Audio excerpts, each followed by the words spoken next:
বিদ্যাজ্যোতি নিয়ে একটা খারাপ হয়েছে, আজকে এসএফআই পক্ষ থেকে বিক্ষোভ বা অবরোধ করেছে সামনে, শিক্ষা ভবনের সামনে। দেখুন, বিদ্যাজ্যোতি একটা নতুন প্রকল্প, তো রেজাল্ট খারাপ হয়েছে সেটা আমরাও অবগত আছি, অস্বীকার করার কোনো উপায় নেই। সে মাধ্যমিক বলুন কিংবা এইচএস বলুন, এইচএস এর রেজাল্ট মাধ্যমিক থেকে কিছুটা ভালো হয়েছে, তো তার জন্য যেটা দরকার, এবং এটা ফার্স্ট ব্যাচ বিদ্যাজ্যোতির যারা এপিআর করেছে, কিন্তু সবচেয়ে গুরুত্বপূর্ণ যেটা, যখন এই ধরনের একটা পরিস্থিতি উদ্ভূত হয় তখন তারপর সরকার এবং দপ্তর কতটা তৎপরতার সঙ্গে সিরিয়াসলি সেটা নিয়েছে সেটা সবচেয়ে গুরুত্বপূর্ণ। ইতিমধ্যেই রাজ্যের শিক্ষা দপ্তরের মাননীয় অধিকর্তা থেকে শুরু করে সমস্ত আধিকারিকরা সেই সমস্ত বিদ্যাজ্যোতি স্কুলের যারা দায়িত্বপ্রাপ্ত রয়েছেন তাদের সঙ্গে আলোচনা করেছেন, মত বিনিময় করেছেন, এবং প্রথমত দেখা যায় এখানে একটা বড় পার্সেন্টেজ কম্পার্টমেন্টাল পেয়েছে, মাধ্যমিকেও এইচএসেও সংখ্যাটা অনেকটাই বেশি কম্পার্টমেন্টালের। তো দপ্তর যেটা প্রথম গুরুত্ব দিয়ে বিবেচনা করছে যে এই সংখ্যাটা যদি পরীক্ষা 1 মাস পরে বা 1.5 মাসের মধ্যে পরীক্ষা হবে, সেই পরীক্ষায় যদি ওনারা পাশ করে বেরিয়ে আসতে পারেন সেই ছেলে মেয়েরা ছাত্রছাত্রীরা, তাহলে পাশের হার অনেকটাই বেড়ে যাবে। এবং সেটাকে সুনিশ্চিত করার জন্য দপ্তর নির্দেশ দিয়েছেন এন্টায়ার সামার ভ্যাকেশন, যতটা খবর আমি নিয়েছি, এন্টায়ার সামার ভ্যাকেশনে তাদের জন্য বিশেষ ক্লাসের ব্যবস্থা থাকবে সেই সমস্ত বিদ্যাজ্যোতি স্কুলে।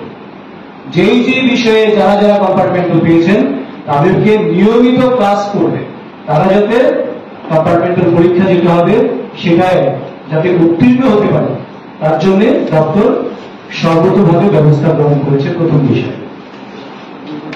দ্বিতীয় বিষয় একটা লক্ষ্য করবেন, যেটা আমিও দেখেছি, অনেক স্কুলের রেজাল্ট খুব ভালো হয়েছে।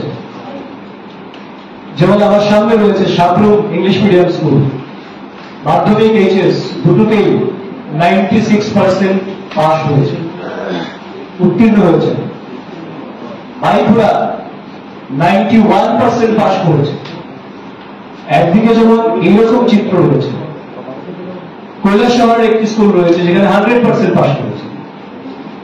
একদিকে যেমন এমন চিত্র রয়েছে, আরেকদিকে কৈলাসহর যেমন চিত্র রয়েছে। তার জন্য দপ্তর দুটো বিষয়ের উপর গুরুত্ব আরোপ করছেন। এক, যে স্কুলগুলি খুব ভালো রেজাল্ট করেছে, প্রত্যাশিত রেজাল্ট করেছে, সেই স্কুলগুলিতে কি ধরনের স্ট্র্যাটেজি নেওয়া হয়েছিল, কি কি কারণ ছিল, যেগুলি অন্য স্কুলে যাতে সেই রকম ভাবে ব্যবস্থাটা চলতে পারে।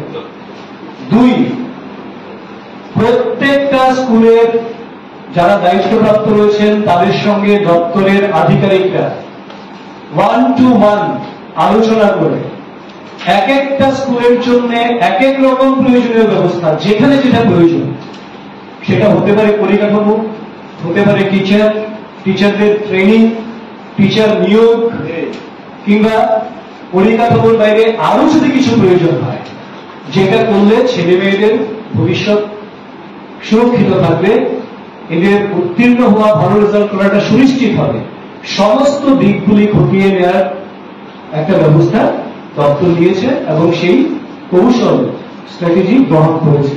কাজেই আমি যারা অভিভাবক অভিভাবিকা রয়েছেন তাদের কাছে বিনীত অনুরোধ করব, যারা কম্পার্টমেন্টাল পেয়েছেন তাদেরকে যাতে এই যে দপ্তর বিশেষ উদ্যোগ দিয়েছেন, এই ছেলেমেয়েরা যাতে পাশ করে যায় তার জন্য আপনারা নিয়মিতভাবে সেই স্কুলের সঙ্গে যোগাযোগ করে তাদেরকে এই সামার ভ্যাকেশনে স্পেশাল কোচিং এর জন্য আপনারাও নিজেরা উদ্যোগ গ্রহণ করবেন, পারিবারিক দিক থেকেও তাদেরকে দেখাশোনা করবেন, এবং তাদের পাশ করে যাওয়াটা খুব প্রয়োজন।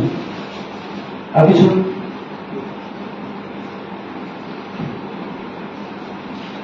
সবাইকে অসংখ্য ধন্যবাদ।